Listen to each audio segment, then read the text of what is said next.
আসসালামু আলাইকুম গাইস, কেমন আছেন সবাই? আশা করি আল্লাহর রহমতে সবাই ভালোই আছেন। তো আজকের ভিডিওটি শুরু করব আমরা যে প্রেম বিশেষজ্ঞ একজন হুজুরকে নিয়ে। তো চলুন ভিডিওটি শুরু করি। তোমার গার্লফ্রেন্ড যদি এসএসসি এক্সামিনেশনে ফেল করে, ইমিডিয়েটলি তাকে একটা মেসেজ ড্রপ করো। তোমার গার্লফ্রেন্ড যদি এসএসসি এক্সামে ফেল করে, তাহলে তুমি তাদেরকে একটা মেসেজ ড্রপ করো। যে মেসেজটি ছিল এরকম যে, ড্যাডি, আমি একটা ছেলেকে অনেক লাইক করি, তার সাথে আমার বিয়ে দিয়ে দাও, আমি সুখে সংসার করি। আল্লাহ আবাল চুদা, তুই যে এই পর্যন্ত যে কথাগুলো বলছস, এই কথাগুলোর মধ্যে 10টা কথার মধ্যে তুই 9টা কথা ইংরেজি বলছস। আরে বুকা চুদা, যদি গার্লফ্রেন্ড যদি পরীক্ষায় ফেল করে, তাহলে তোর ইংরেজিগুলো তারা কি বুঝবে বল? তারা যদি ইংরেজিগুলো বুঝতোই, তাহলে তারা কি পরীক্ষায় ফেল করতো?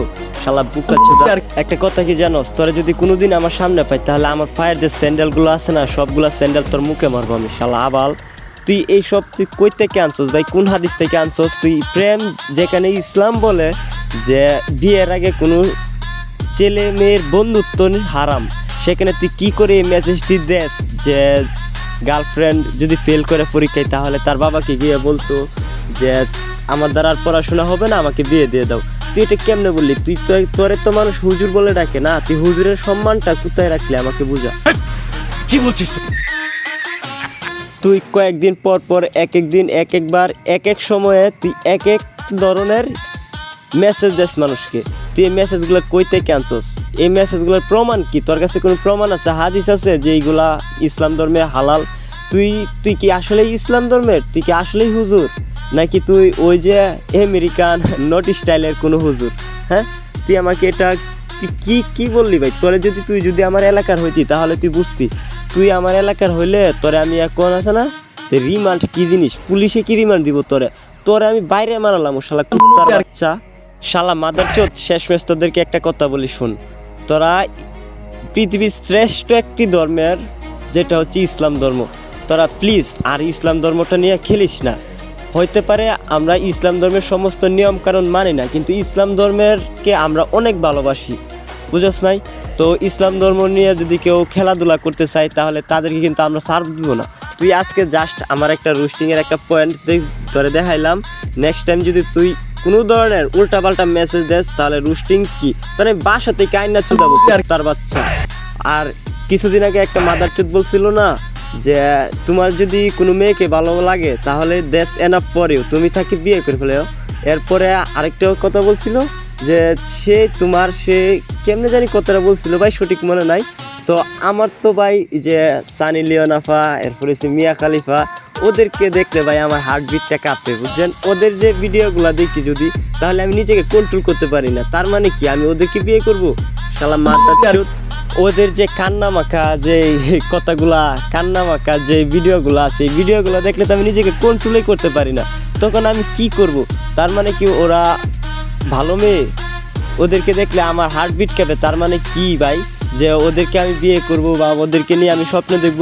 আরে ভাই, তুই কি করস? তো আমার কি মনে হয় জানোস, যে তুই সারাদিন যাই করস না করস, রাত্রিবেলা VPN চালু করে বিভিন্ন দেশে ঢুকস। আমার তো এরকম মনে হয়। আর না হয় তুই সানি লিওন, মিয়া খালিফা, এরপরে নুরা ফাতেহি, ওদেরকে কেমনে চিনবি আমাকে এটা বুঝা। তুই যদি ওদের ভিডিওগুলো নাই দেখস, তাহলে তুই ওদেরকে কিভাবে চিনিস? ওরা কি করে না করে এটা তোর জানস কেমনে? তার মানে তুই এটা প্রমাণ হয়ে গেল না, তুই সারাদিন যাই করস, ওয়াশ করস, সারাদিন একটা ঘরের ভিতরে পিছনে একটা পর্দা লাগায়া, তুই হাতে একটা মাইক নেস, একটা ক্যামেরাম্যান নেস, নিয়ে তুই যে সারাদিন বক বক করস। সেই বক বক করার পরে তুই রাত্রেবেলা আমার মনে হয় কি জানোস, যে তুই VPN চালু করে অন্যান্য দেশে ঢুকস, অন্যান্য দেশে ঢুকে তাদের ভিডিওগুলো দেখস। এই যে কান সাহেবের একটা গান আছে না, যে হাতের কাছে যদি পাইতাম বা জান, লাত্তি দিয়া বাত্তি নিবাই দিতাম। তোদেরকে যদি আমি কোনো সময় পাই ভাই, তোদের বিসি আমি লক করে দিব, বুঝছস? শালা মাদারচোদ। আমি ভাই রোস্টিং করি না, যেমন রোস্টিং চাই না আমি করার জন্য, কিন্তু তোদের জন্য আমি রোস্টিং করতে হয়, তোদের জন্য শুধু। তোর কি করস এইগুলা? তোর এই ইসলামের তো ইসলাম নিয়ে ধর্মটা নিয়ে তোরা খেলতেছস। তুই একটা সামান্য একটু ভিউজের জন্য তুই এই ধরনের কেন করস? এইগুলা কেন বলবি তোরা?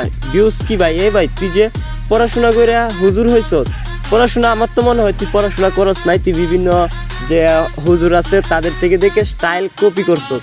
তাদের স্টাইল কপি করে তোরা কি করতেছস? তুই বাজে কাজে ইউজ করতেছস। তো আজকের ভিডিওতে ভাই আমি অনেক গালি ইউজ করছি, সেই জন্য সবার কাছে ভুল প্রার্থনা করতেছি। যদি ভুল হয় তাহলে আমাকে ক্ষমা করবেন, আর যদি মনে হয় যে ভুল হোক বা ভালো হয়, যেটাই হোক আপনারা যেটা মনে করবেন সেটাই আমার কমেন্ট বক্সে কমেন্ট করবেন। যদি ভুল কিছু হয়ে থাকে তাহলে আমাকে ক্ষমা দৃষ্টিতে দেখবেন।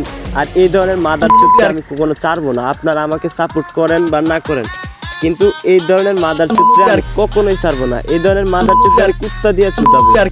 তো বাজান শেষ তোদেরকে আমি একটা কথা বলি, শুন, যদি নেক্সট টাইম তোদেরকে কোনো সময় আমি যদি বাইসা থাকি ভাই, 10 বছর বাঁচি, 20 বছর বাঁচি, আর 50 বছর বাঁচি, যদি কোনো বাইসা থাকি তোদের সাথে যদি আমার দেখা হয়, তাহলে সেদিন তোদের মত করে যে হাসপাতালে কাজ আমি লাগাই দিব, বুঝছ নাই? এমন মার মারবো, বুঝছো? কুত্তা শালা মাদার চোদ, শালা বাইন চোদ।